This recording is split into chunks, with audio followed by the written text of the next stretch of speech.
folks, and welcome to this evening's stream or morning, depending on where you are. Thank you for joining us. Lisa and I have volunteered to do this kind of live Ask Me Anything as part of the Festive Tech calendar.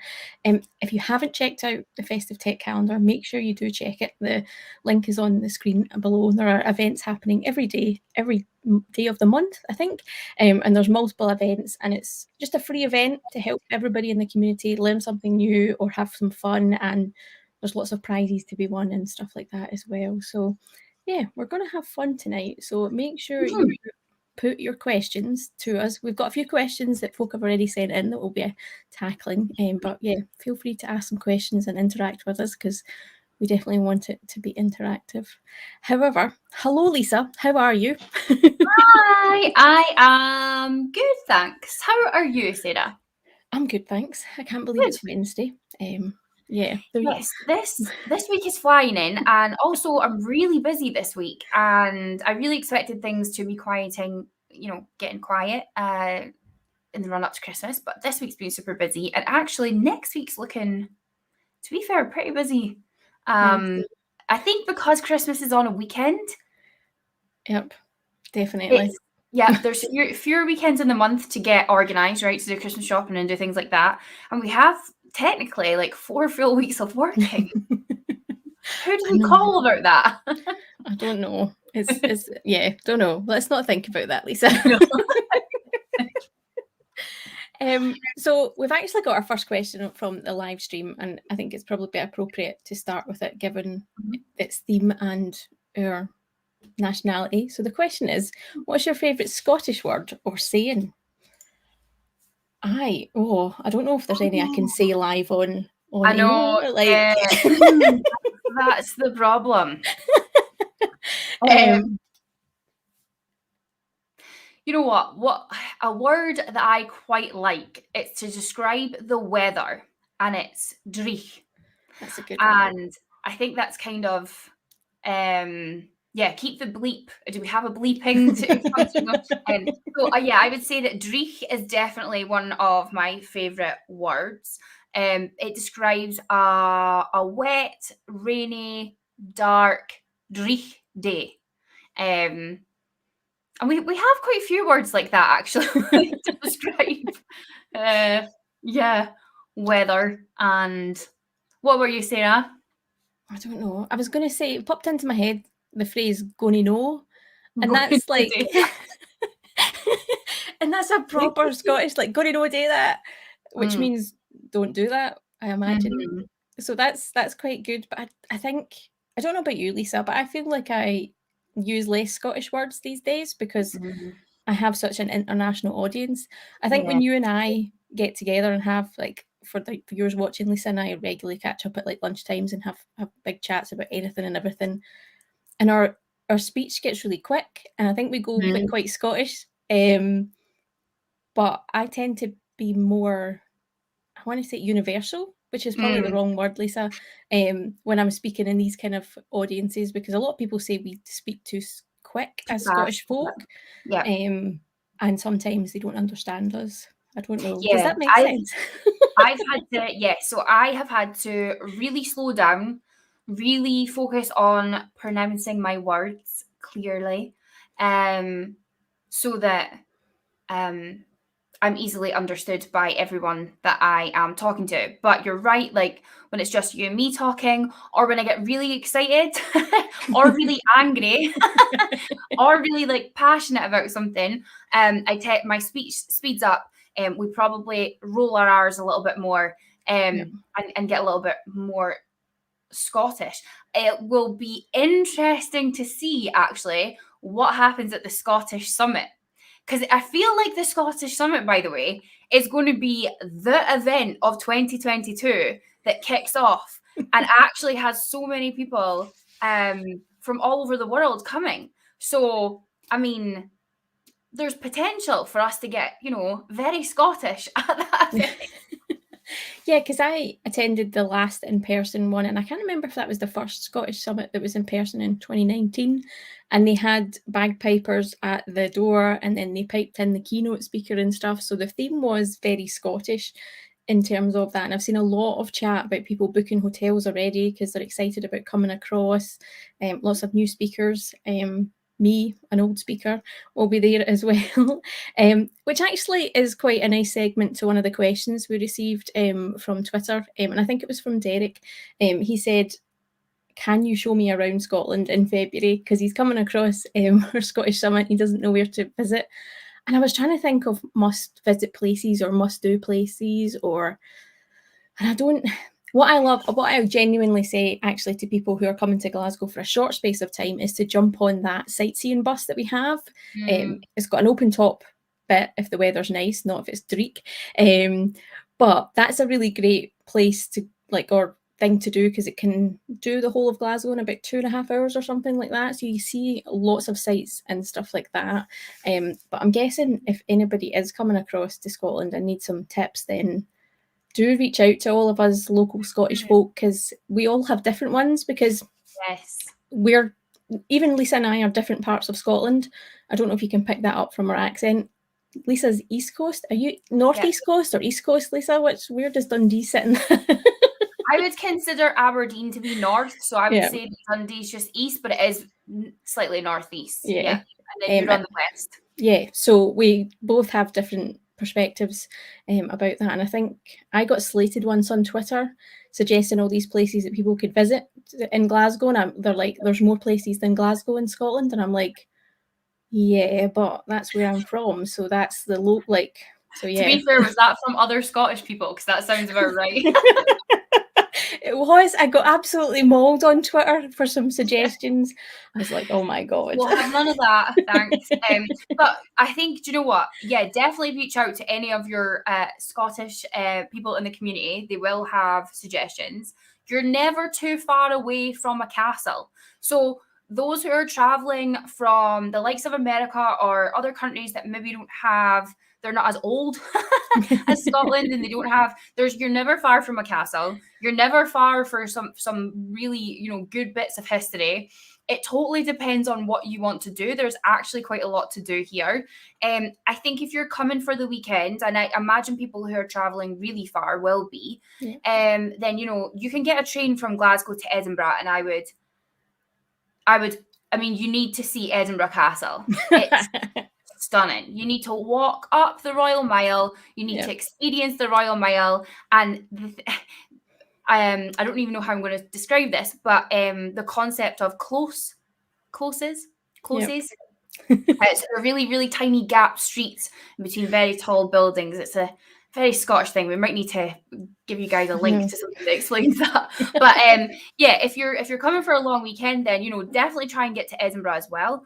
If you just want to stay around Glasgow, then maybe we should create some kind of blog and tips and things that people can add to, suggestions of things to do in Scotland and see in Scotland. But yeah, definitely reach out to us. And I am so excited for everyone to be visiting. And I feel kind of proud that people are coming to Scotland. I won't be talking because I disappeared off the face of the earth for a while and kind of missed all the call for speakers. But I will be attending and supporting everyone. I can see Dan in the chat. Does alcohol help you slip into the Scottish speed? Now, we can't talk about this on this live. We've got to keep it. We've got to behave. I've been told to behave. So, but the answer to your question there, Dan, is yes. Yeah. I mean, yeah, you will struggle to understand me once I have consumed alcohol.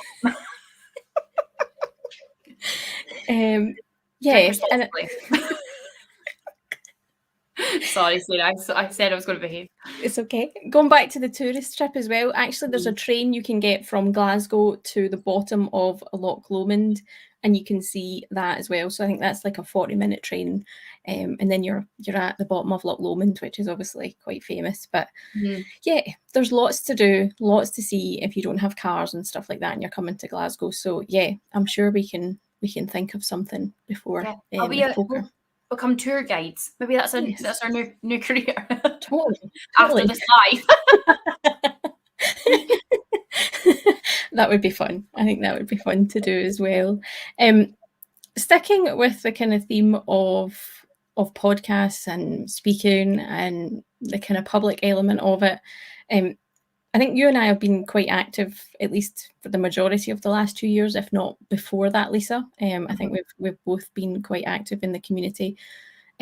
How has like the last couple of years been for you? Like, has it been high, low, medium, just really hard? Because I know I've had some challenges over the last couple of years with being in this room and not doing Yes, anything else. So yeah.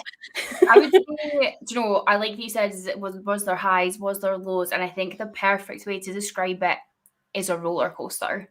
I think I was out and about doing things before this, but I started my podcast in 2020, when we went into lockdown yeah, because I needed something to do and something to focus on. And I am so thankful for that experience and that process. And I'm super thankful to everyone that I met through it. Like, we became closer, and the Microsoft community in general, everyone is just so lovely and supportive. And I loved having guests on my podcast and having just real conversations, because that's what I like to do. Be real. yeah, So I would say, like, totally through 2020, that was an absolute high. Towards the end of 2020, I did begin to struggle. So I really began to struggle. And I said to myself, you cannot. That was great. And it was a bit of a coping mechanism, but, a bit opportunistic and making the most of what we had available. But I said to myself, you can't get through 2021 like that again. It wasn't sustainable. Yeah, it definitely wasn't sustainable. Work was everything, and then my podcast was everything else, and there wasn't much going on yeah. around that. So I said 2021, you can't do that, Lisa. What did I do? I did it again. And not only, so I started kind of, going down the same route, podcast, community, etc. And then lockdown started to lift, and we started to be allowed to do things. And then I forgot that I did somewhat have a life outside work. And then I was trying to figure that, how does that all fit together? How does the community fit together? And I think as well, it made me realize that whilst the community and whilst I love my job, and I think I'll always be someone who will need to love what they do, I need to do something I'm passionate about. I think that's just me. I will probably always give 110%. I Yep. can't coast. That said, I think the experience that we've all been through in the last couple of years really made me reflect. And I think it's funny, actually. I went to see my osteopath at some point in between lockdowns, and I was speaking to the receptionist, and I've been going there ever since I started working in tech, actually, because sitting at a desk isn't good for you. Who knew? And the receptionist said to me, I'd said something about how I needed to stop working so hard. And she said to me, Lisa, you've said that every single year that you've been here. And it kind of hit me. This isn't a bad thing, but it kind of hit me that I have given my all to my career. I'm known as the career girl in my friends group and stuff. And I was like, that's great. And I don't think that will ever go away. But I really, really need to have something outside of this realm that is it's very different and for me. And I found that this summer, and we'll come on to our outdoor activities that we got into this summer. But so I would say a roller coaster, full of highs, full of lows. I think that's life. I think it's going to continue to be like that. And what I'm just trying to do now is maybe figure out how to, instead of one of those crazy roller coasters, it's got the warnings and stuff. Yeah, I went to Disneyland in Paris a couple of weeks ago, and I just need one of those teacup rides. I need to figure out a way of balancing out the highs and lows and having them not be so extreme, I think. Yeah. What about you? How have you felt? I think I've found that as well. I took the opportunity because I wasn't traveling and didn't have to deal with jet lag and all that kind of stuff, Lisa, to actually ramp up the activities I was doing when I was working at Microsoft. And I went full tilt, really busy. I think over a 2 or 3 month period, I spoke at 20 odd user groups, which is insane because you would never have done that back in the pre-COVID world. You would have maybe able to do maybe 3 because of budget or travel or whatever. And that really burnt me out. I think at one point I hit proper like burnout. Like it was just not fun to stand here in front of this camera anymore, to a certain degree, or it was a chore and I had to force myself. So I definitely, went full tilt up and then came crashing down because I didn't know how to find that happy medium of it. So it's definitely been a learning curve for me to try and figure that out. How to balance, early meetings and late nights working at user groups and stuff. But on the flip side of that, I've had great experiences because I've been able to speak and connect to community members that I would never have been able to speak to normally, because I think I connected with quite a few user groups and conferences in Africa. And I don't think I would ever had that opportunity just because of the travel budget and the logistics of getting there. But I've been able to speak with them and hear from some of them. So that was great. But it's definitely a new challenge going forward, how I'm going to balance being here and supporting the stuff that I love doing and only saying yes to the things that I really, really want to do. Because this is a proper first world problem, right? Like it's quite draining to stand here in front of the camera and give a performance or a presentation. Even if you're doing it in person, standing on a stage, it is quite draining. Because let's face it, it is a performance. You are like performing in front of an audience because they expect a certain thing from you. Hopefully a good presentation is one of them. But yeah, it's quite draining to do that. And I don't think people fully understand some of that. So I've been trying to learn how to better cope with that. And think about the mental health aspect of it and make sure that I'm looking after myself and not just giving everything away. One thing that's helped me is actually listening to, I don't know if everybody will know this comedian. She's Scottish, called Susan Calman. And she's a comedian who has a lot of depression issues and stuff like that. She's been quite open about some of her mental health issues. But she did a podcast, I think 2018 and 2019, that I've only just found. And she talks about how the comedians cope with that because they're quite a public facing and they have to be on for that like half an hour or 45 minutes, and how draining it can be and some of the coping mechanisms that they've had. So I'm trying to learn from other people like that as well outside of the tech industry. That is a great idea. I love that, learning from other areas. I love that because I think two things you mentioned there. One, it is really draining. After I do, it's funny. So and I've been trying to think about this a lot more. What do I enjoy? What do I not enjoy? What drains me, but what also charges me up, let's say. And it's funny because a podcast, I find doing a podcast one of the most relaxing things ever because I am in the moment. I am fully giving that person 100% of my attention. I am completely in the moment. I'm not thinking about tomorrow. I am not worrying about yesterday. I am present, right? And we, mindfulness and being present is it's a key. It solves depression. It solves anxiety, worried about the future, depression, potentially thinking too much about the past, right? So when I'm on a podcast, I love it. I find it the most relaxing thing ever.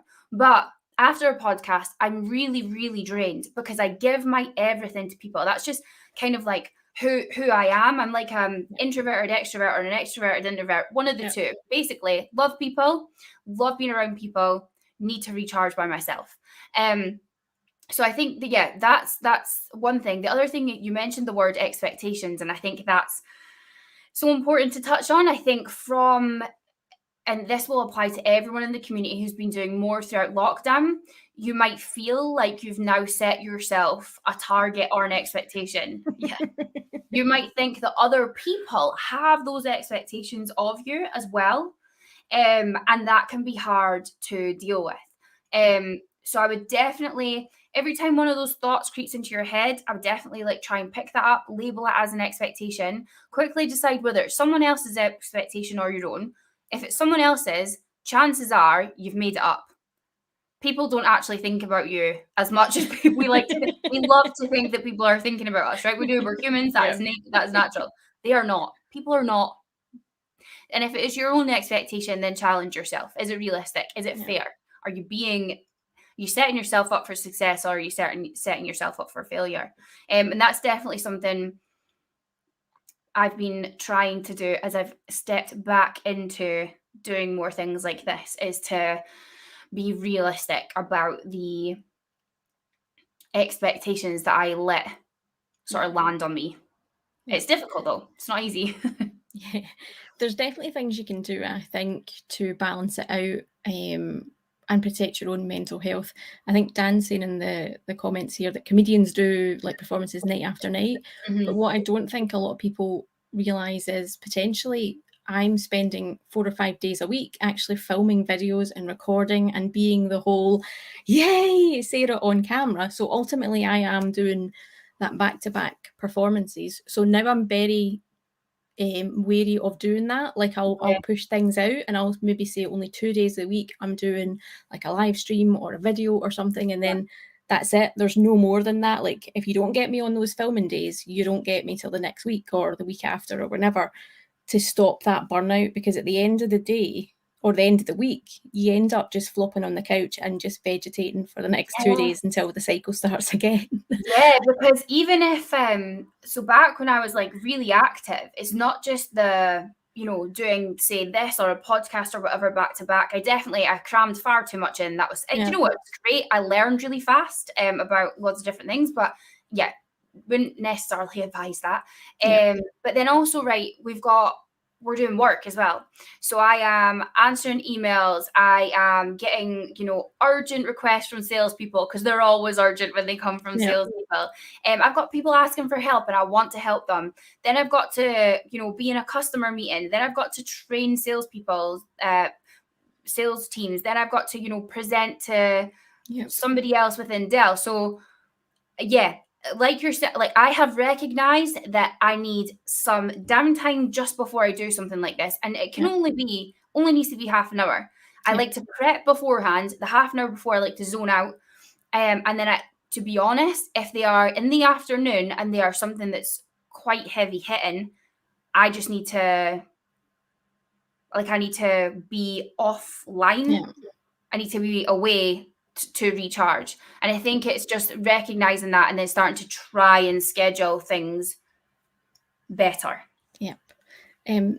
So Imran's asking, how do you identify the signs of burnout and how should someone avoid it? I'm going to say that maybe you and I aren't the best use cases because we didn't notice. I think we noticed it maybe in the other person, from our interactions, but we never identified it as ourselves until like we were at that breaking point, and then one of us said, maybe you should stop doing that or like do something different. Like, but I don't know. Have you got any words of wisdom since dealing with that? Or I would say, so I can only share personally some of the signs looking back and some of the signs that I would say I'm still struggling with, and so I'm trying to be more aware of. But I found myself getting really frustrated, so quite easily frustrated at any blockers that were put in place. Some, you know what, like I'm going to give myself some credit. Like some, I think I was okay to be frustrated at, but I would say frustration to a point that it was all consuming.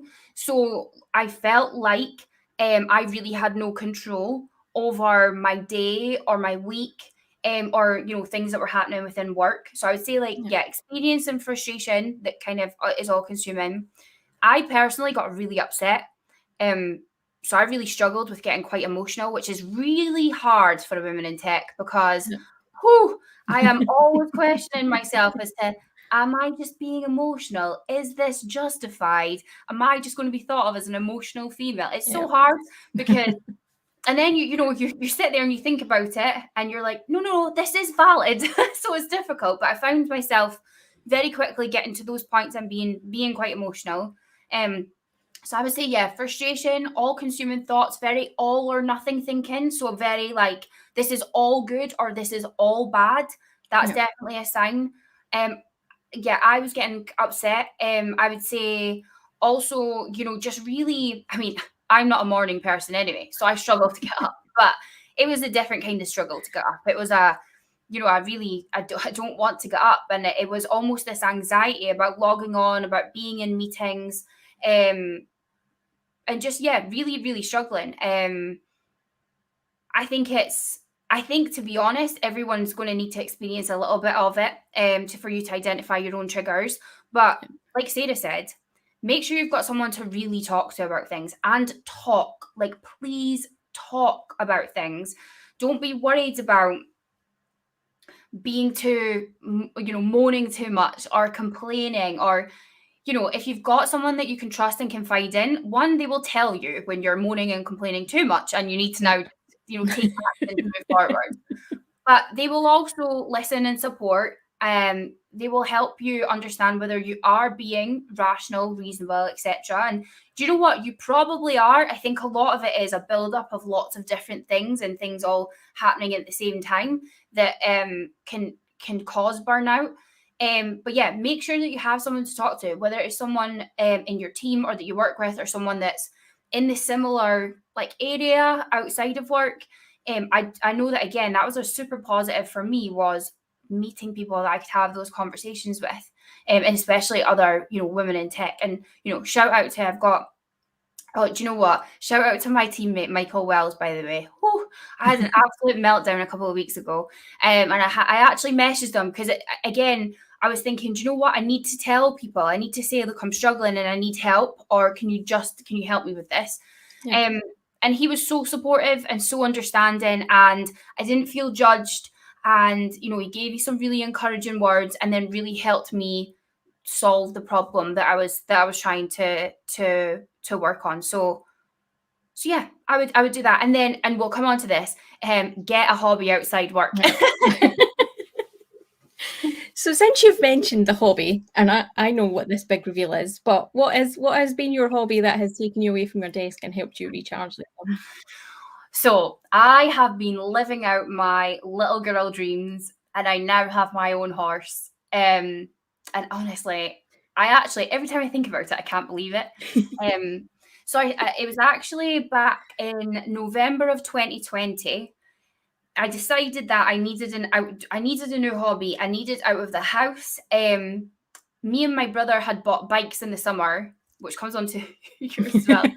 I think I only rode it like 2 or 3 times, Sarah. I know. But on one of the rides, we went across the river here to a forest, and we were riding around the forest on a really lovely sunny day. And I came across a yard, and I seen loads of horses and people on their horses, and I was like, because I used to ride when I was younger, really, really young. Like, I haven't been on a horse for over 20 years. But I loved them. I loved spending dawn until dusk at the yard, mucking out, grooming, just like doing whatever I needed to be with horses. So I got back into horse riding in November. Then we went into lockdown. And I would definitely say that last lockdown was a breaking point for me. That was so horrible. So I was the person messaging them all the time. When are you opening? When are you opening? They took a little bit longer to open just because they'd been closed down for so long, and it really impacted the yard and the riding school. So they opened back up in May, and by September, I had a horse. So things escalated. So yeah, his name is Bailey. He's beautiful. He's a bay. He's got a white stripe down his nose. He's about 15.3 hands. He is he's 17 years old. He does not act like he's 17 years old. If Sarah, you'll have seen his videos on my Instagram running about the field. And he has a best friend actually called Cody. They are inseparable. So I have taken to when I take Bailey in for his feeds, I take Cody in for his feeds as well. So yeah, and I've been spending all my time at the yard, to the point where, again, back to that all or nothing. I was like, right, we need to try and figure out how we fit work, this, and a life in. So I've got my set days that I go to the yard. Tonight is obviously not one of them. I go 5 days a week though. And I absolutely love it. Yep. I can see, and I've had the messages. She's been sending me pictures randomly all the time. I have been receiving messages of the new outfits that she constantly buys Bailey. Like she's had a Halloween theme one. Have you ordered his Christmas one yet? Yes. So my favorite color is blue. So one of the big decisions is, what color of saddle pad are you going to go with, and what's his color going to be. Yeah. So my favorite color is blue and has been ever since I was little. So he's got a blue saddle pad. I got him a blue head collar made. I got him blue feed buckets. I'm obsessed with Halloween, so I got him an orange saddle pad with a skull on it, and I got a very special handmade Halloween halter, rope halter for his head. It's very cool. And then I have just ordered him a red and green Santa saddle pad, and it also comes with a little ear bonnet. But I think, did you follow my story where I put the Halloween ones on him, then he didn't really speak to me for 2 weeks? Yep. So Yep. we might give those a miss because he was not amused. But it's been actually really nice seeing you be dead enthusiastic about something like Yeah. that's taken you away and actually giving you the energy back to kind of come back and do this. Yeah. Because I think when I suggested doing this, you hadn't been on like Twitter and stuff or doing your podcast. So For a month. I did feel a bit bad, but then I also was like, yeah, we need to get Lisa back. Sometimes you need a bit of a push, right? And it's like having those people who know you really well and knowing that push is required. I mean, it's crazy, right? Last night I was out in Storm Barra. Okay. Tonight, it's not even windy or raining, and I won't leave the house to go and pick up some parcels that I really need to pick up. But last night, I was out in a storm feeding horses in the dark and the wind and the rain. And it's, do you know what's really great about it? When I have a bad day, and like this is again, I would say one of my signs, but it might be relevant to other people. I want to go into like hermit mode, but in a negative way. Sometimes I do that, and that's fine. But I don't want to leave. I want to hunker down. I'm like, I've had a bad day and I don't want to go anywhere. And sometimes I think, well, I message the yard, well, I ask them to feed my horse. And then I'm like, you can't do that because they are busy. There are, loads of horses at that yard. It's such a great yard, by the way. They're also friendly as well. So shout out to Kinshaudi Stables. But so I know that I need to go. And as soon as I get up and get dressed and get out of that house, honestly, it does wonders for my mood. Nice. Well, I'm glad you've got it. Yeah, thank you. So I did not take up. I mean, I loved riding my bike, but nah. Do you know what? I live where I live. I live at the top of a hill in the city. It's really not bike riding material. Like I need to take my bike somewhere, and that's just not happened.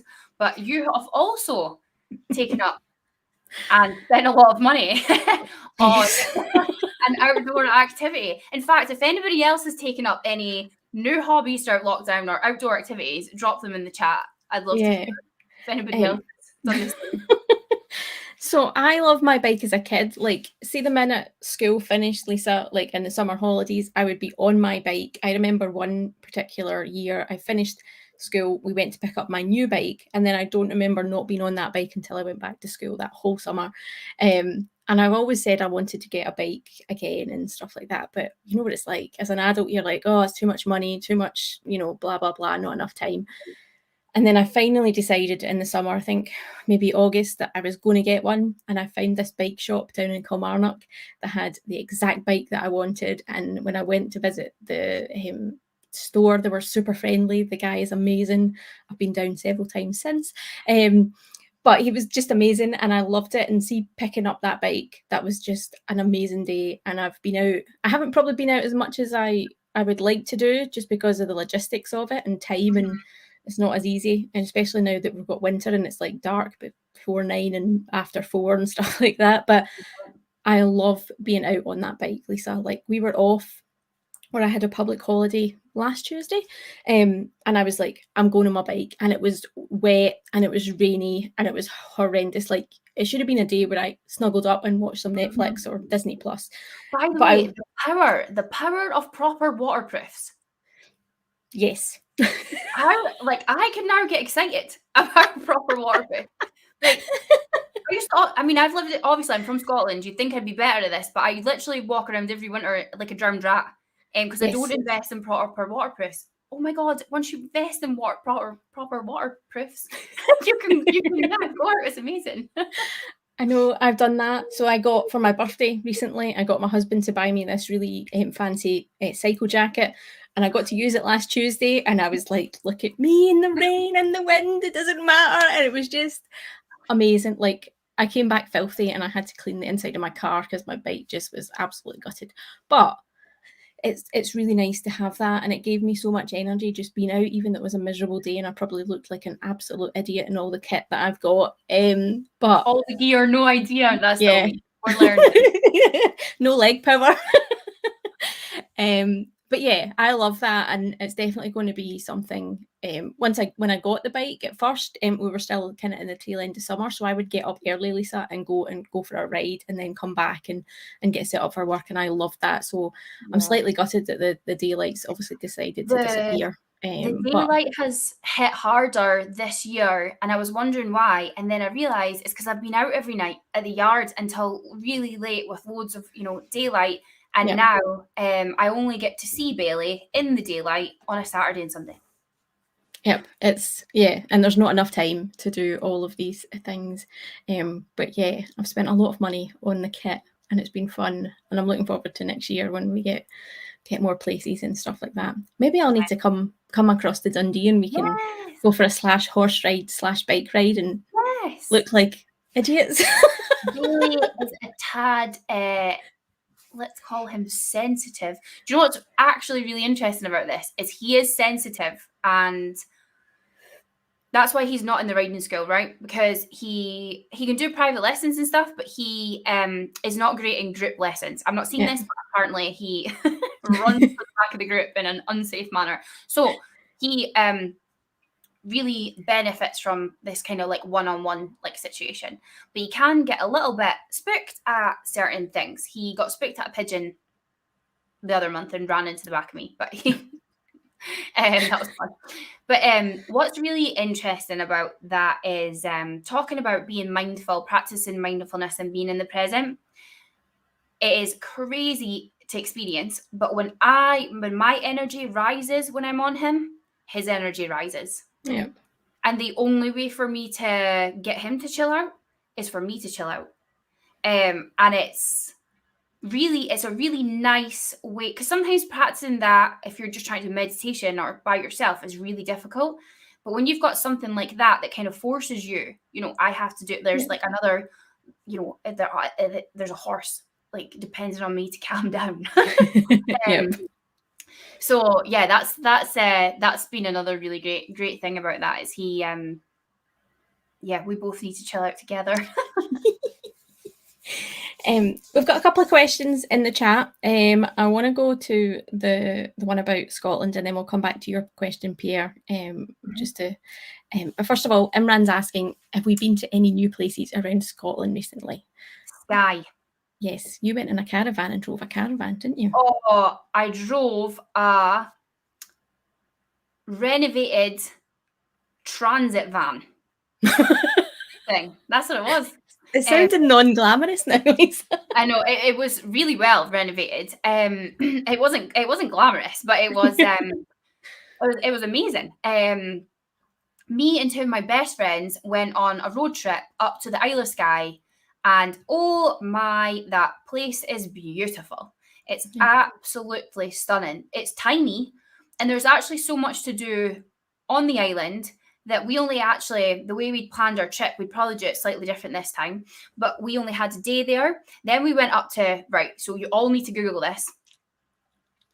Oh God, what's it called? Applecross. Right, so you all need to Google the drive to Applecross, and you will find YouTube videos on it. I did not do this part of the drive. Shout out to Amy who did this, because the drive to Applecross starts with a warning that you should not use the road, and bans all kinds of vehicles. But basically, you're driving uphill, like so steep, and then it's like jackknifed, and it's beautiful but terrifying. Terrifying. I've never done it. It's on my bucket list to do because I love driving, So I want to drive it, Lisa, and I I'm did probably quite. gonna I like driving, but not that. see. I'm probably gonna have to do it myself because my husband and like my friends and stuff are pure like petrified of It's small scary. roads and stuff, and I'm like, oh, foot down, just go. So yeah, I might have to do it myself. But yeah, Applecross is You can drive. We'll go on a trip. We'll get this renovated transit van. She was called Scylla. oh, Get her okay. from Perthshire camper vans, I think. It's a lovely lady who basically has these renovated like vans and camper vans. She was Nice. lovely. But Applecross was stunning. Once you'd got up the hill and you were driving there, it honestly felt like you were driving to the end of the earth. Yeah. It was beautiful. And when you got there, there's a big bay that comes in from the North Sea, and or It's not the it's over North this Sea. side. Yeah, Yeah, it's Atlantic. try to think of a map. And we watched the sunset and had dinner, and Yeah. stunning, absolutely stunning. Because Um, that's part of the North Coast 500 or NC 500 route. If anybody has seen that advertised, so you'll hit Applecross if you do the NC 500. That's what to do if you're coming and we across. on the way we stopped off at one of I think it's Scotland's most photographed castles, Elan Donnan. That was stunning. And do you know what? We had amazing weather as well. We're so lucky for it. It was brilliant. I got engaged at Donnan. Did you? Yes. Oh, that's so cute. Maybe one day. No, let's not. Let's not. Two places I actually visited this year that have been on my bucket list for ages were Dornoch and Braemar. Dornoch's kind of further up, like beyond Inverness, away up that side of the coast, so it's proper northeast. And then Braemar is actually kind of in the Highlands. It's where like the Queen, so the Queen of England or Queen of UK, whatever you want to call her, actually has one of her castles or Scottish home. Balmoral is just like 15 minutes away from it, so that's the kind of geography of that. They're amazing places. They're dead chilled out. They're lovely if you just want to go away for a weekend and just chill. Where we stayed in Dornoch, right on the edge of the sea. So we had a caravan and looked out on the sea. It was amazing. The beaches were stunning. And Braemar is just a lovely little town where you can get like amazing chocolate shop, and there's lovely like cafes and stuff like that. And it's great in the summer because there's lots of activities, and also Braemar is near lots of skiing as well if you want to do stuff like that. So our drive to Skye in the summer, I was amazed that we kept coming across, again, the sun was blazing and we kept coming across loads of different lochs and there was tons of water sports going on. People having a great time. yeah. And I was like, so I think next year we're going to try and get another Scottish road trip in because there's so much to see here and it's a crime that I have not seen more of it. So I want to get back to Pierre's question, which is quite a serious question given the topics we've been covering. But I want to cover it. So Pierre's asking, he struggles to know what we as men can do to be supportive without being patronising. So he's looking for any suggestions we have on being better allies. This is a tough topic. I know. And again, do you know what's funny? It's horrible that I feel like this. But as I was saying earlier, when I was feeling emotional, and then I have this inbuilt reaction of, will I be perceived as just an emotional female? Is this justified? Am I being too emotional? The same barrier automatically comes up with this question because I think, can I really share what I think? Will I be judged? Yeah. Will I be told I'm being negative? And that's sad in itself. Yeah. It's actually funny that this question's come back up because this is actually kind of a question you asked me way back in your podcast at like April 2020, which is weird. I listened to it, Lisa. Oh my God, we sound different. But I think we talked about women in tech and how we both at that time shied away from anything that had women in tech branded on it because we hated the connotations of it. I don't know if I've changed my opinion since then because I've actually got more involved with women in tech activities or being more active in that space since. I have. And do you know what I've really realised? And it was through 2020. It was through all the trouble in America. It was about learning about white privilege and learning about privilege in general. more about like us living in a misogynistic world, and just bias, etc. And I think that, I mean, there were at different stages of my career there was reasons why I stayed away, right? The first one, and I would say I've grown from this, was that not that the points are not still valid, is that I didn't relate when I went. Even in women tech events, there seemed to be this, if you're not technical, i.e., you're not like a software Yeah. developer, and you've also not given birth, it was almost like you weren't a woman in tech. So that in itself, and I stand by that. Yeah. The other sort of realization that I came to in 2020 was that, and this is where you get deep, guys. So again, I would say point one on being allies is that when things get deep and it gets uncomfortable, please just stick with it. If like thoughts come up and you feel like you're triggered or you feel like I'm offending you or anything, please just stick with it. It's uncomfortable, right? Because I actually, as a woman in tech, went through the same thing in 2020. And what I realized is that I had become numb to so much. So especially when the Sarah Everard thing happened as well, right? That tragedy in London. I was speaking to my friend about this the other day. We had like a really deep, interesting conversation about it. And again, that's rare for us. We don't actually speak to each other about what we're going through. But I realized, I will get to my point. I realized that I'd become numb to quite a lot of things. So back when I was young and in my 20s, I was like, I don't need to be part of these women in tech things because I'm going to make it on my own. Yep. Wow. Like, it's a shame that I actually thought like that, but that is the environment that we create, right?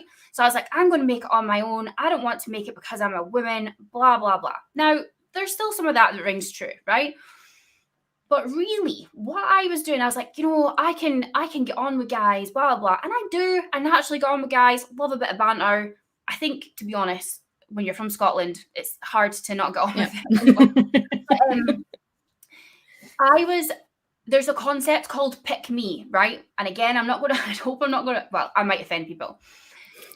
But pick me is a trait that some women have, which is we have been brought up our entire existence, things that are so ingrained in society that you do not even notice them, that we are to compete against each other. Yeah. Mainly for men, but now it's become for jobs or all these kind of things, right? And that means that you will tolerate things that are unhealthy or unacceptable because you want to be the cool girl. You want to be the one that fits in with the guys and you want to like make it, etc. Yep. And when I started to learn about think really more about white privilege, about thinking about my position as a white woman who is the closest to the top of the food chain, and yes, white guys, I'm talking at you. And then what we can do to help support our Black or women of color, because they have it the worst. And I started to really, really think about this. And that coupled with the Sarah Everard thing, I honestly blew my mind in 2020. I started to learn about and think more about how I have put up with so much in my career because I'm just numb to it. The Sarah Everard thing, I started to think about what I've experienced on nights out, what I've experienced at work, how I myself, when it's dark like this and I need to go to Tesco's, all the things that go through my head to prepare myself for that walk. The fact that we need to think about what makeup we wear and how we dress. So I would say to be a better ally, there are a couple of things. One, please try and understand that when we are talking about these things, because this is what I really struggle with, I'm not saying poor me, I'm not being a victim and I'm not moaning, but I'm trying to explain to you that there's a large part of our brain and our subconscious that is taken up on the daily dealing with things that we, being a female in a man's world, because it still is. And I would say the second thing is, please also remember that being an ally does not come with a certificate or a badge. It also does not absolve you from hearing about it doesn't absolve you from potentially being problematic. Every one of us has a mother, right? We have sisters, we have, you're not then automatically not sexist, right? And we're not blaming you personally. This is a society thing, right? But it doesn't come with a certificate, it doesn't come with a badge, and it doesn't mean that when someone raises a topic or a problem, when a woman is sharing an experience, that they have to then go and list all the men that they're not referring to because you consider yourself an ally and it's not you. Yep. We are constantly, every single time we want to tweet, and people are, more open about it than others, but don't for a second think that they're not thinking someone is going to try and tell me how I should have said that better, or I'm going to have offended someone who it doesn't apply to. Please take that energy that you get in being offended and please put it to better use. Yep. And do you know what? I'm sorry for going on a rant, but that was really, it wasn't the main reason I disappeared off social at all. There was a lot of different reasons, but that definitely was a factor. And since coming back on, I've seen bits of it again. And it's a shame because it's already put me off, and I'm trying to be there because representation is so important. So now I see it as more of and I don't know if this is what you now think, Sarah, too, that instead of shying away from it, even if we find it difficult and we find it strange and we're trying to find our place, I want to be here and I want to represent so that any other women in tech, young girls or whatever can see me, maybe see something they relate to, and then think, I could do that. Yeah, I think I'm a bit more open to talking about it now because, like you say, years gone by, I would put up with the conversations at the lunchtime table about really derogatory things, Lisa, and I was told once that I had to dress more like a female in order to get my career to the place that I wanted to be. And stupid me took that advice and started dressing more female-y. I don't even know what dressing more female-y means, but and I kick myself now for following that because guess what? See the guy that told me that, Lisa? He's still in the same job, at the same position, in the same level, and guess who's not? We'll just leave it at that. But yeah, so there's stuff there that I've just put up with, and because I didn't feel offended, I thought wasn't appropriate to join the women in tech scene because none of that offended me, and I wasn't, sensitive and soft and stuff like some of the other women that I thought. But yeah, I'm much more vocal about it, and much more like the other day I went on a rant on Instagram about how the fact that something I was doing, the equivalent amount of work, wasn't getting recognised, but a male who did even less than I was getting more credit and more visibility and more popularity. And I went on a rant about that because that is proper gatekeeping, that is proper biases towards someone, to be quite honest. And I also went in a rant recently, and I think Imran's maybe still with us. He put out a lovely post saying he had water bottles that were branded with Azure Crazy. Mine's actually downstairs, so thank you for that, Imran. And everybody was actually suggesting males. Like there was about 10 or 12 replies, Lisa, and only one person had put down a female. And I think it was Izzy that they'd mentioned, but that was it. One person out of like those 10 tweets, and I kind of lost it and put out a retweet, and I was like, could someone please nominate some of the amazing women that we have in this scene, because this is just not right. Thankfully people picked it up, and yeah, I got a water bottle, so thank you. I didn't mean to get a water bottle out of it, but it was more the premise that even just doing that, see if you're nominating someone for something like that, include a female, include someone that's different to you, that isn't in your little bro group, because I know there's a few of them kicking about where they all just help each other and stuff like that. Be more inclusive in that thing. That's how to be a better ally.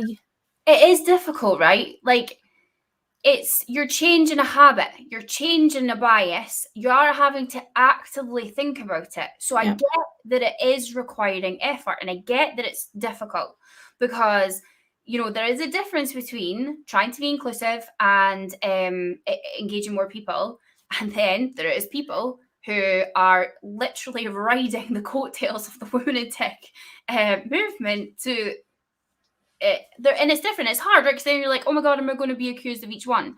Yep. But I'm really sorry, but it is hard, and it's going to require effort. And I've had these discussions with men who are hiring. They've said it's difficult to hire in women. It is. Yep. That's great. That's no one's denying that. It is difficult. You can express that it's difficult. You can ask for help. That's fine. But then accept that it is difficult and it's going to require effort to change. Because just like things like racism and all these other issues that, plague our world, they require effort. And they Yep. require effort from those in positions of privilege. And yes, it's hard. And yes, it's difficult. And yes, you're going to get it wrong sometimes. But, and I don't mean to be competitive, it's really not as hard as suffering through it every day. So when we we're not asking you to become someone who just chants about it every day. Yeah. But any small effort that you can do to be more to be more inclusive and is really appreciated, and it is hard. And it's hard in a way that's uncomfortable. Like if it was hard work and we were just having to get 20 logs from here to there, that's the kind of hard that everyone can get involved with.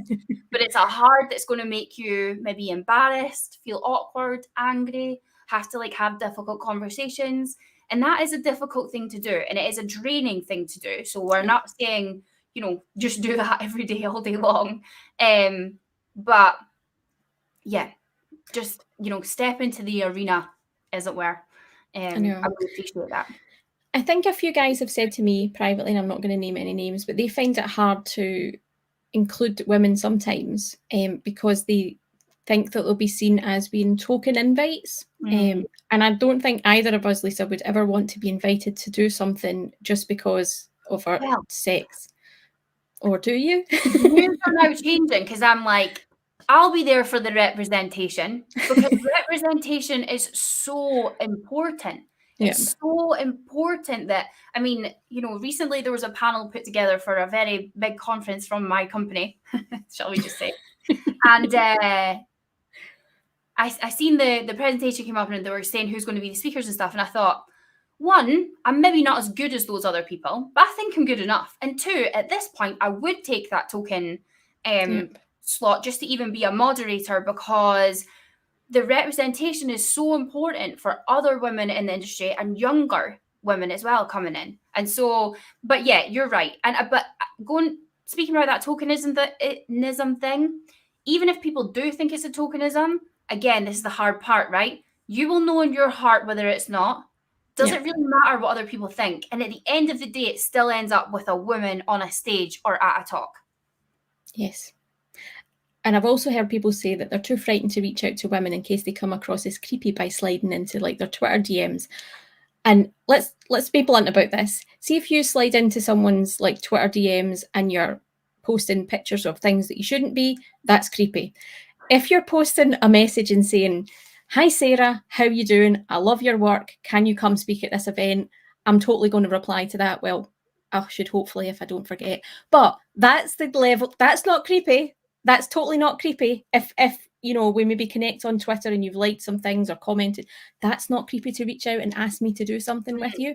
The other version of it is completely creepy. So please don't be frightened. There is grey areas, but just be, friendly and considerate. And if you want to reach out and you actually want to speak to, someone because you'd like to have a one-on-one conversation about these things, ask.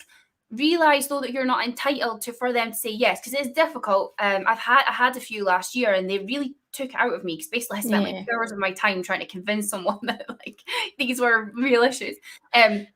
So yeah, but just be you're right. Twitter is not a dating app. Although I would say that the dating apps aren't much better either. So yeah, don't worry. Chances are, if you're worried about being creepy, you're not going to be creepy. So nor LinkedIn. So yeah, I would definitely just reach out. I'll tell you, I've been lucky actually. I don't know if I'm just too scary honestly, I don't know what it is, but I've been Scottish craziness. This is not an invitation, by the way, but I've been really, really lucky, and I've not had many bad experiences like that. I had an experience in the summer of 2020. A guy who had liked a podcast that I had liked, and I tweeted about it.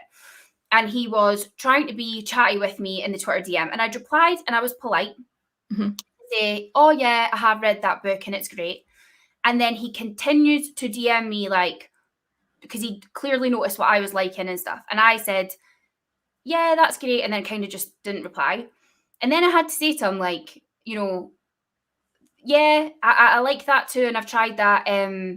It was about gratitude journaling. I was like, I'm sorry, but I'm just not, I don't want to chat. I didn't want to chat. I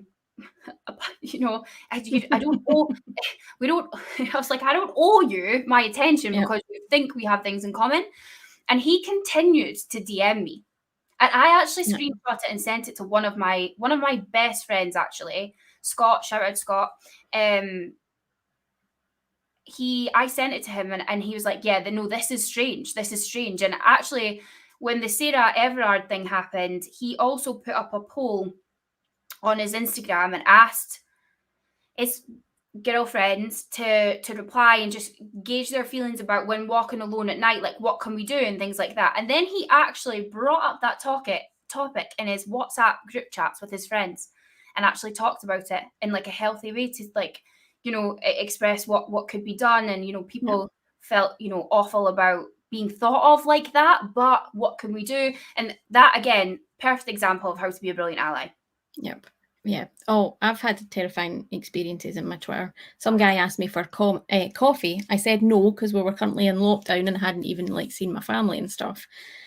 He then took offence and started making up a story about me and said I had racially abused them and all this, and reported me and tried to get me sacked, Lisa.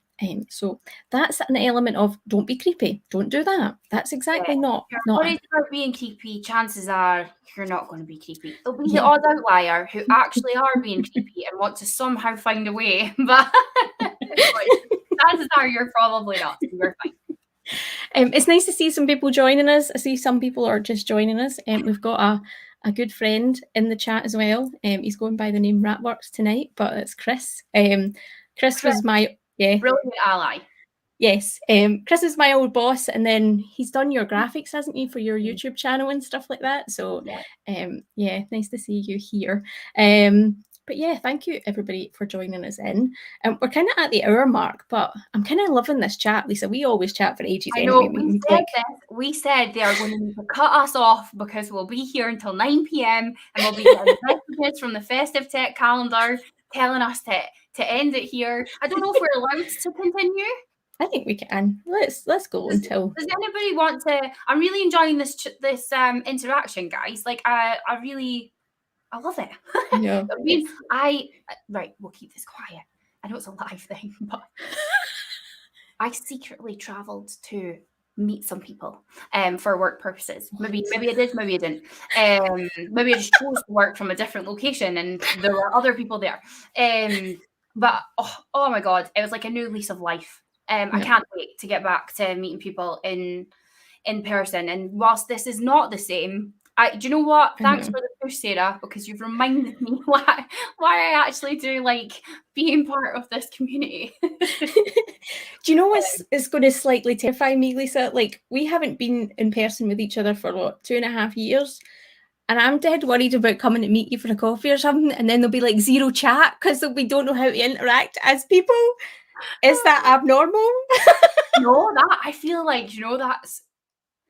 Yeah. Is anybody else worried about having to meet people in person? I feel like I might be quite socially awkward. Do you know what? We'll all be thrown into the mix in Scottish Summit. Oh God. We're not going to recognise anybody because we'll not have filters on. We won't have filters on. We'll have changed our hair, but no one's updated their profile picture. Is it Gregor? He's got a hoodie that has his name on it. Yes, Gregor and I both have hoodies because we got them as the Glasgow Azure user group. So yeah. I need one of them with my name on it so that everyone could... There was a question. Yes, Ned. Yes. Yeah. So we had a question that we got sent in from when we put out the thing in Twitter. And it says, if someone wanted to start doing video content, how do you recommend they start and overcome that kind of stage fright, imposter syndrome? And is there anything kit-wise, like tools or microphones or anything you suggest as getting first of all? what do you think, Lisa? Yeah, because we've got two different approaches to this. Have we? Well, I was just kind of like, I'm going to use Zoom. I'm going to just, it wasn't very tech savvy. Let's just put it that way. Whereas I think, and you can tell, right? I mean, your stuff, Sarah, is top notch. That's why I still rely heavily on others who have the expertise, like Chris from Ratworks, who's in the chat. Okay, so how to get started. This is going to be very unhelpful, but I'll try and then be helpful afterwards. So just do it. Think about ripping off a plaster and just get it done. The second piece that could also be seen as not helpful is nobody. I touched on this earlier, right? We like to think that everyone's watching us and has expectations of us and is, judging us, and I mean, it's hard to say that nobody really is paying that much attention with video content because you want them to pay attention. So it's a bit of a catch-22. But in the grand scheme of things, nobody is paying that much attention, and you have to start somewhere. If you look back at the beginning of, I'm going to use you as an example, Sarah. If you look back at the beginning of Sarah's videos, or anybody, just pick your favorite YouTuber and go right back to their first video.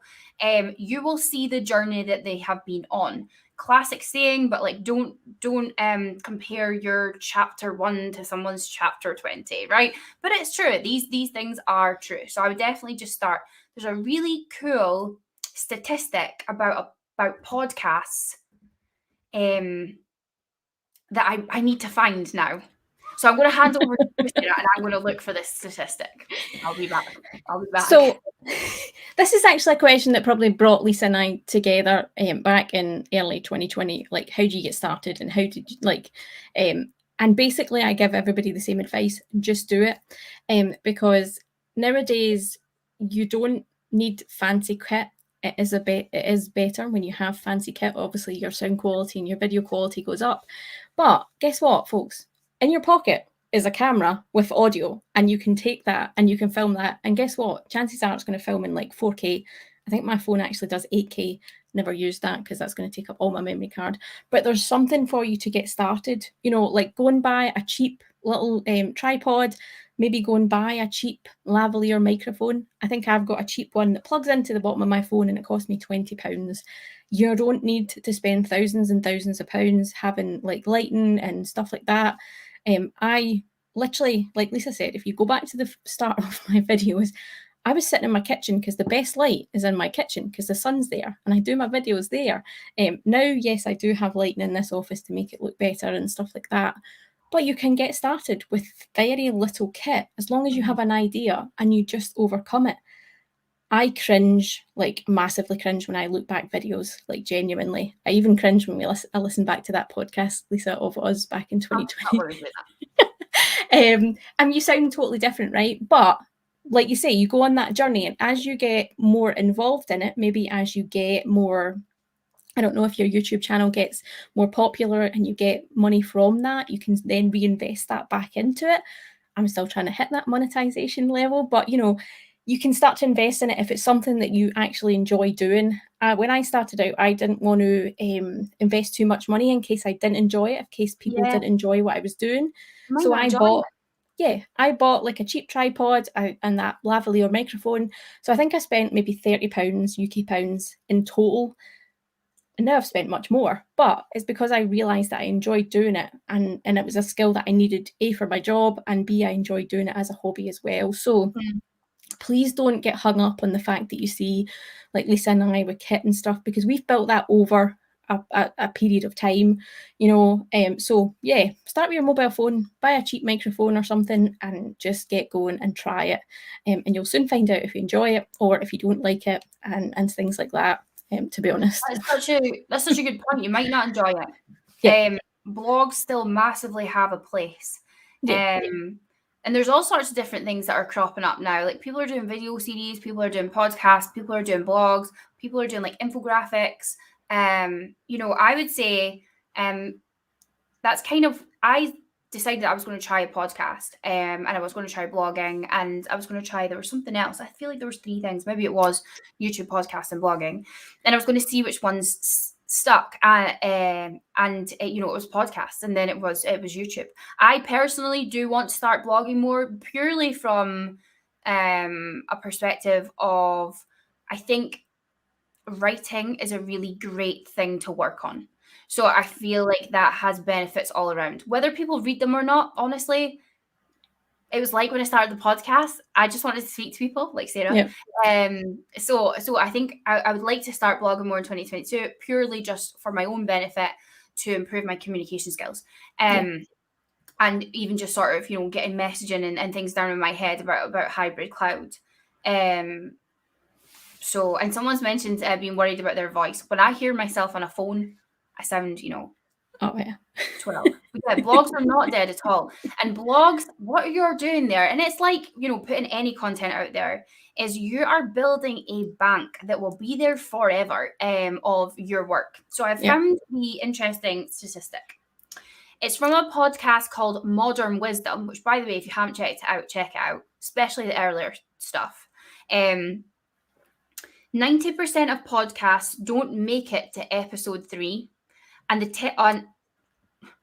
and of the 10% that do, 90% don't make it past episode 20.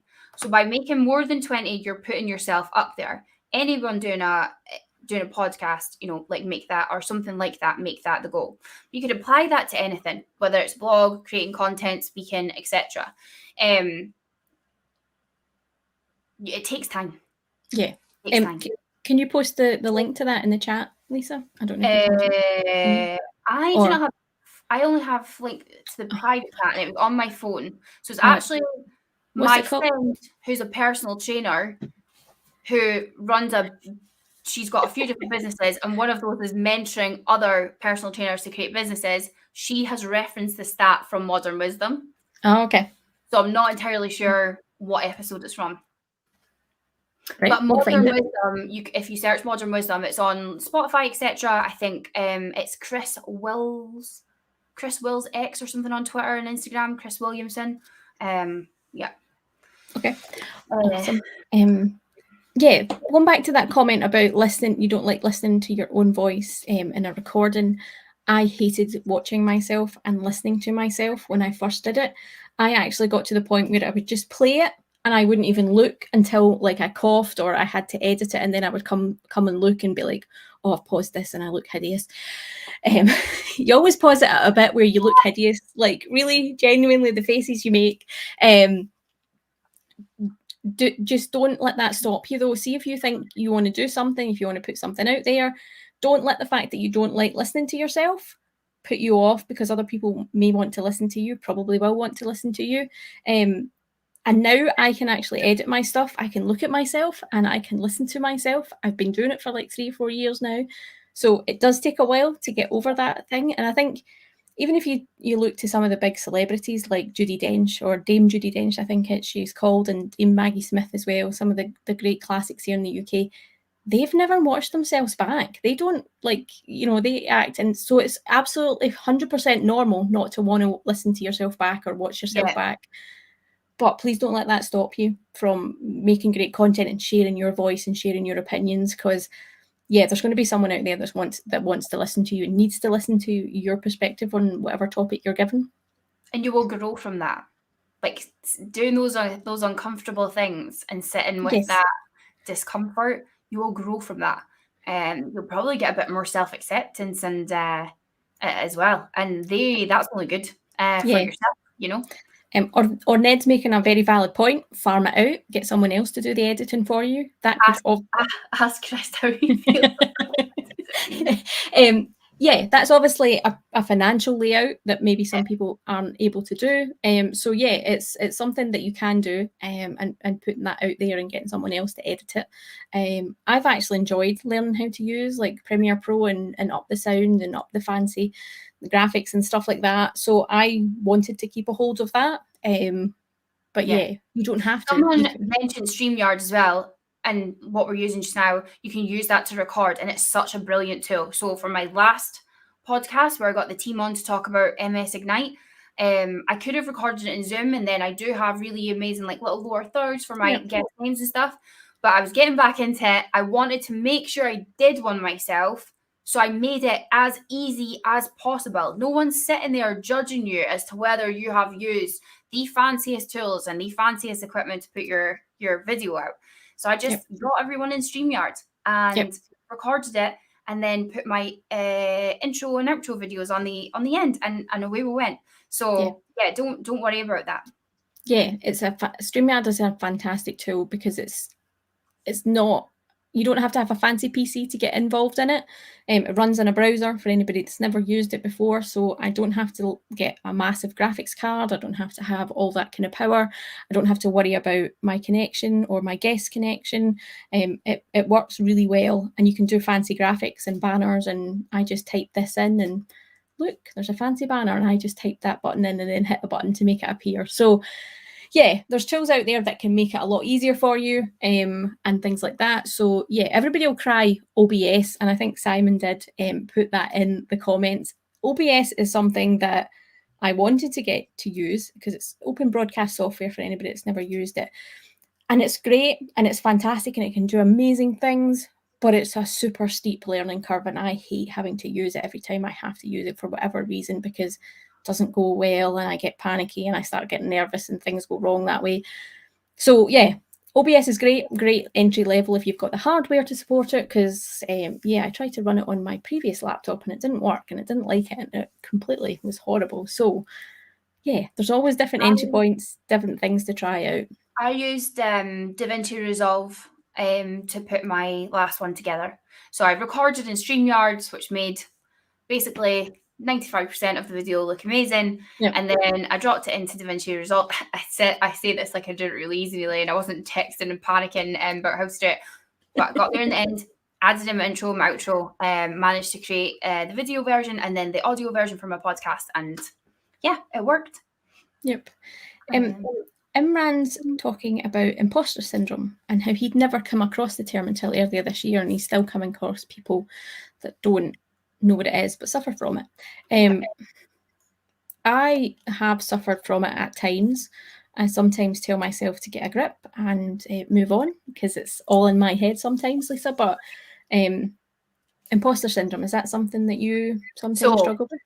Imran also said that I did a great video on it, and Imran is correct. I did a really good talk on it, which I am now scrambling for the content, because then when I'll tell you something, right? So when I took my months off away from everything, one, it was definitely needed, and two, I would definitely do it again if I needed to. And I wrote a post on LinkedIn, and I said to people, if you need to take a break and you need to stop, just do it. However, having now done that and doing this whole extreme one to the other type thing, I would advise that you have a plan for coming back in and a timeline, because I started to feel like, oh, I should really get back in now. And then I had this overwhelm of how, when, I can't even remember how to use Twitter. Do I even know what I'm talking about when it comes to Azure Stack? It was really overwhelming. So I would advise, first of all, that if you do take time out, have a plan to come back, to ease yourself back in. It doesn't need to be I'm definitely coming back on this date, but after 2 months or a month, I'm going to reevaluate, and this definitely do that, because now what I'm trying to do is locate my slides from that very awesome talk, because I did research on it. It had formed part of my how starting a podcast got me through a pandemic talk, and then I decided to beef out a little bit more, and I delivered a talk at a user group last year purely on imposter syndrome, and I came up with there's like an advised like 5-step process on how to deal with it. So I'm just gonna look for those slides. Hello to Michael that's joined us. Thank you for joining us. And I think we're allowed to say Merry Christmas. We actually did a show with Michael. Was it last year? This year? Oh, this year. I think it was one of the last ones I did was about videos, and it was one of your lives. Yeah. we did that, so that was fun. We need to do more of these I'm live loving the ones. fact that people are here still just listening to us have a.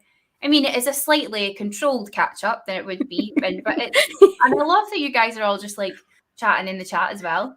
Oh, thanks, Chris. I've actually just found the deck, so I'll get back to you on that great advice about imposter syndrome once I've figured out what it is myself.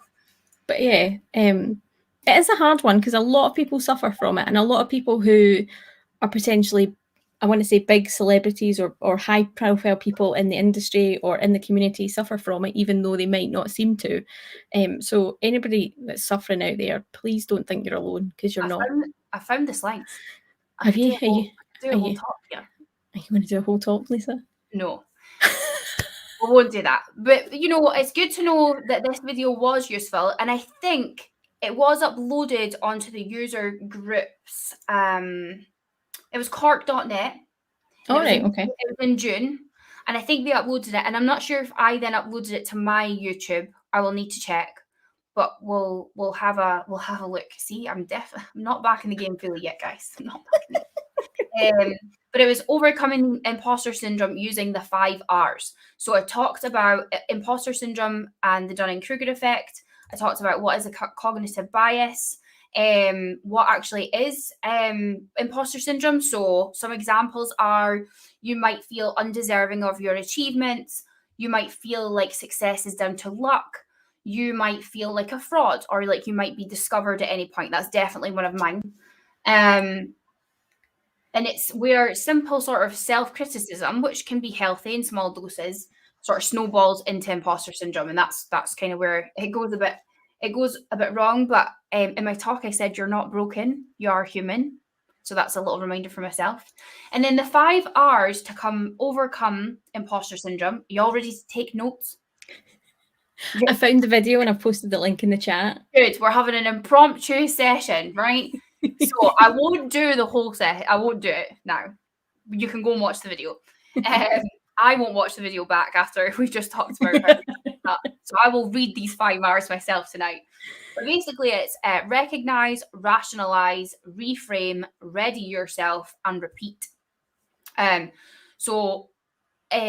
think I mentioned this earlier. It's really important that when thoughts come into your head, to recognize and then label them. That's like a really helpful method. So recognizing and being aware of imposter syndrome and labeling it as such kind of stops the thought in its tracks and allows you to deal with it. Rationalize, so acknowledge your achievements that maybe led you to this point. Keep an achievement diary. From really small things up to really big things in your life. Maybe start to do that so you can go back to it. Then reframe. So this is about changing your perception of that thought. So try and catch them, label them, especially thoughts that are very all or nothing. Like I said before about burnout, I think that's a good sign.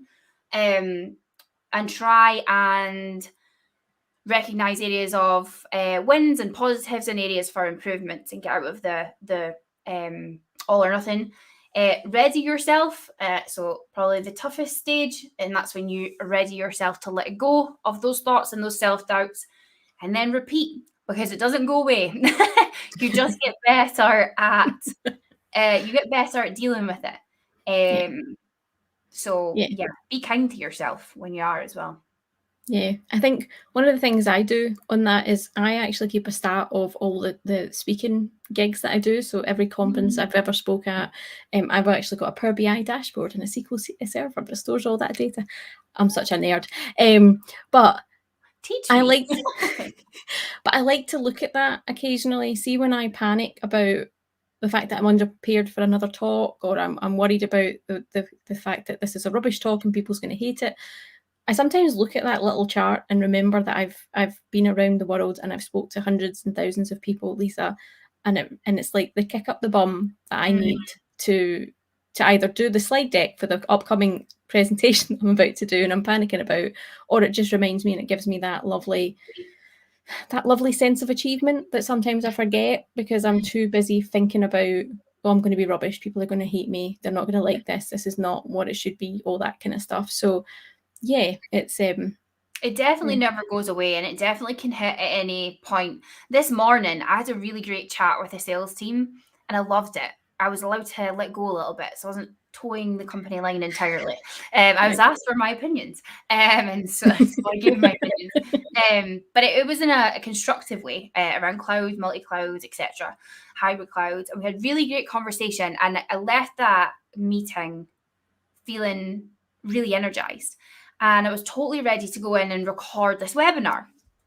And I don't know what it is about recorded webinars versus live webinars, but when I started to do them last year, I struggled with this. As soon as I slipped up, Yep. it all fell apart because I knew I could do a redo. But as soon as I did it once, then it just spiraled. And this webinar earlier today, wow, was awful. I'm not a fan. I'm sure it's all right. It's definitely not my best. It's definitely not up to the standard of what I can do. And that was funny because I was like, it's like an outer body experience.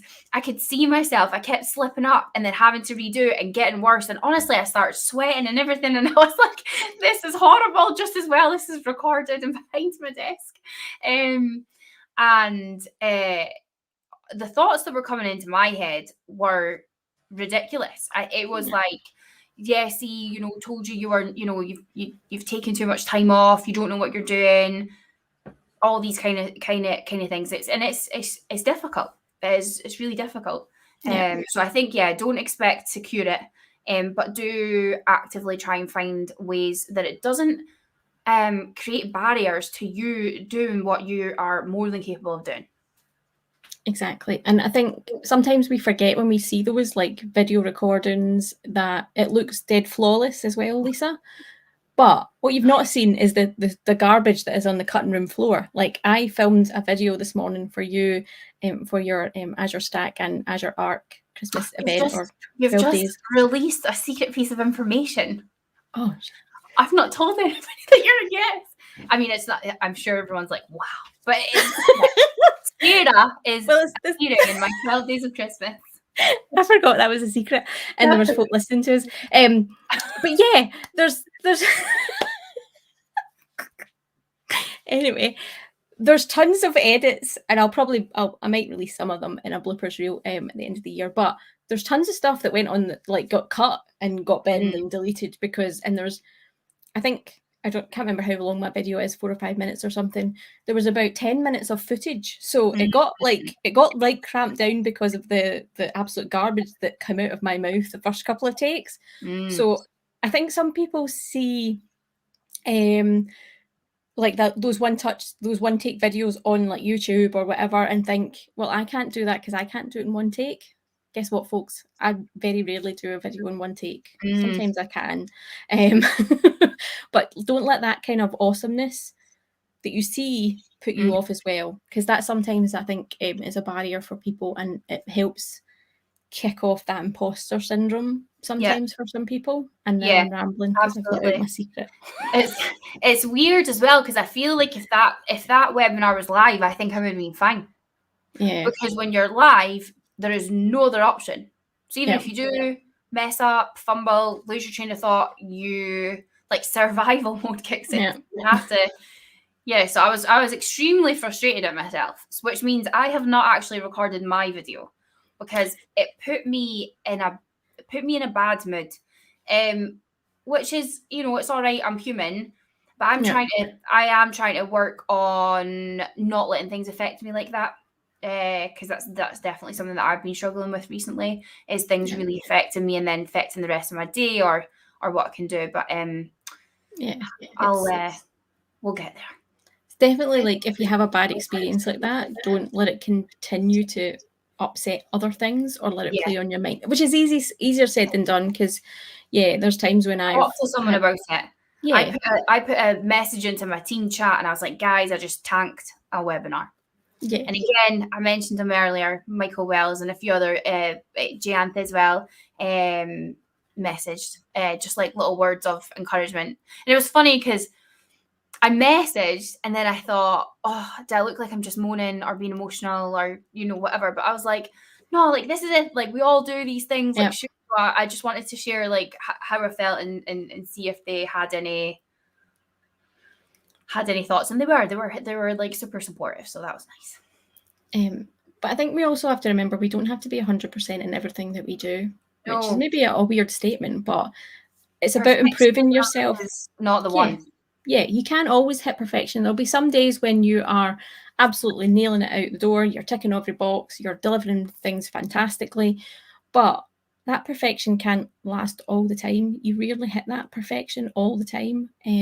So No. don't worry about it. Just put it to the side and then learn from that experience and try to be 1% better the next time you do it. And just perfectionism isn't relatable. We're Yeah. all humans. We all Yeah. suffer from everything that we've spoken about tonight. So Yes. I'll just continue to be a hot mess on camera. Oh, that's hilarious. new 2022. That's what's happening on Lisa at the Edge. We'll see. Nice. What's happening.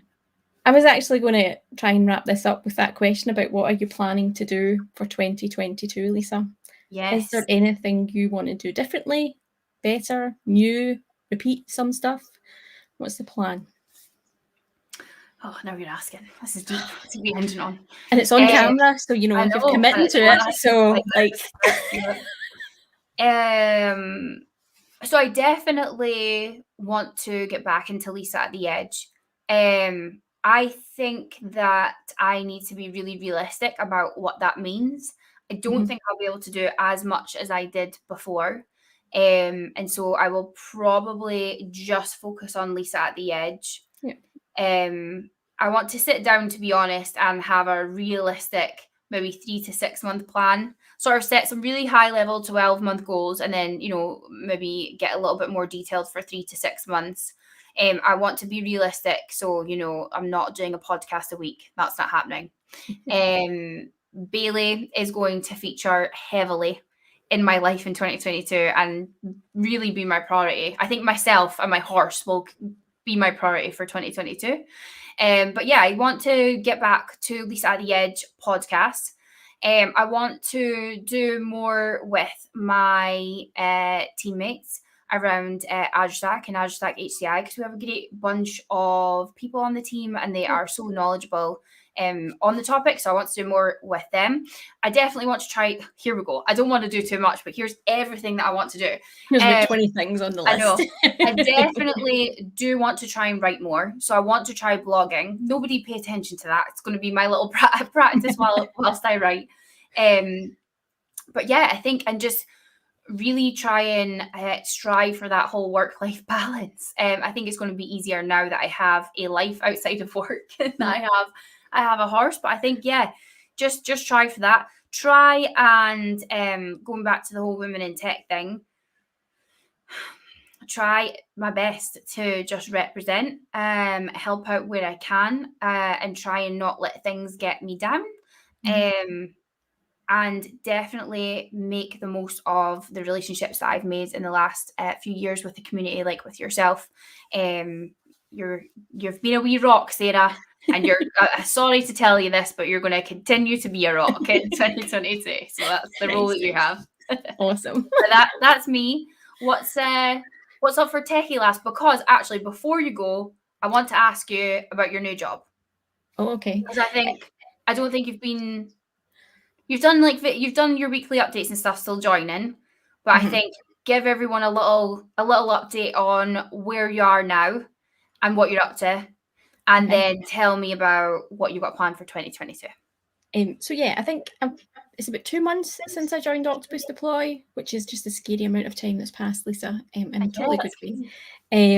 So yeah, I'm now part of Octopus Deploy. I'm working in the community team with Derek Campbell, and there's a few folk joining us in the new year, which I'm super excited about, to expand the team.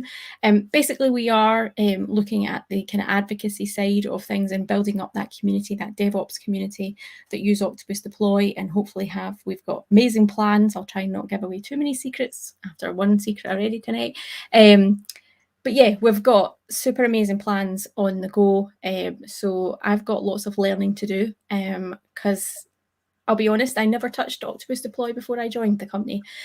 So there's a massive learning curve there for me to ramp up my knowledge on the product itself and then have a look at other things that surround it. So I've obviously got my Azure knowledge that I'm going to pull in and use to do that.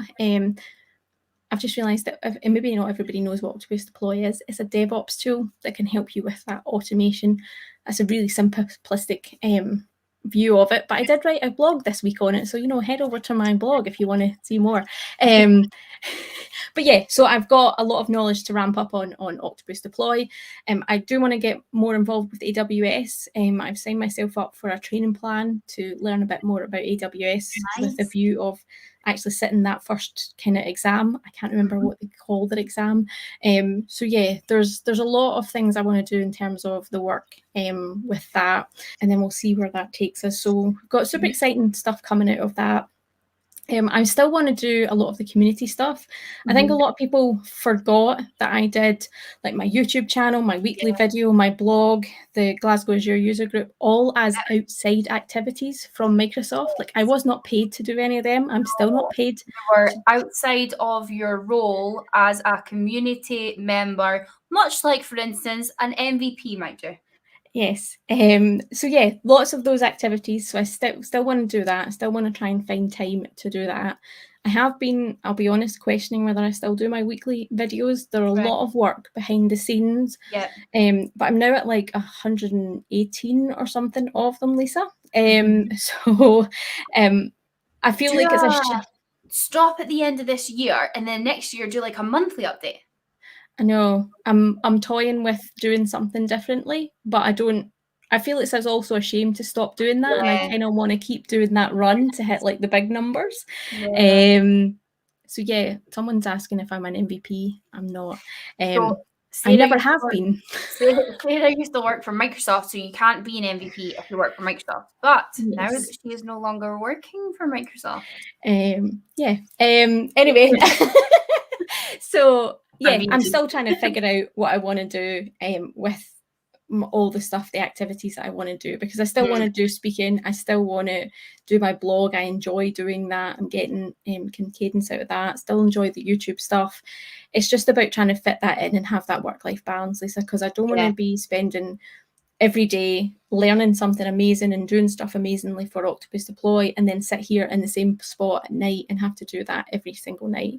That's definitely not where I want to be. We need to have a planning session, because we both just said, I want to find work-life balance. I don't want to do as much. We spoke about the expectations that we now have on ourselves after everything that we've done, and then we've listed out a whole bunch of stuff that we want to do. So I think what we need to do, it would be quite nice actually, end of the year, have a bit of a planning session and realistically talk to each other about what is available. I think I need to figure out what the output of some of those activities are, like what I'm trying to get out of them, because I enjoy them all, but then I don't have enough time for all of them at the same time. So which ones I want to prioritize and what's the objective for long term, like 5 years, 10 years, all that kind of good stuff, I think is where I need to be at. So 2022, although I already have some holidays booked, so I've got vacations booked, so there'll be times when I won't be around. So I'm super excited about that, because we've not really had vacations much in the last 2 years. So yes, vacations away from the home. Yes. So yeah, I've got them booked and stuff like that. So definitely forward planning about getting back out there and doing the stuff that's not inside this room, Lisa, but there's going to be lots of stuff that will happen inside this room as well. So yeah, but I think this is probably a good place to wrap up. For hanging with us. I know. I'm actually amazed. It's been going well for Scottish Summit and being in person conferences. I know. Yeah, I've really enjoyed this actually. This has been really fun, and I can't believe we've been here for quite a while. Thank you to everybody for joining us. Thank you for all the chat, the questions, the conversations. Thank you, Lisa, for joining me and giving up your evening to be here with me as well and doing this and being a great friend and supportee and all that fun stuff. Only for you, Sarah. Thank you, everybody. We really do appreciate it. We'll see you soon. Bye. See you later. Bye-bye.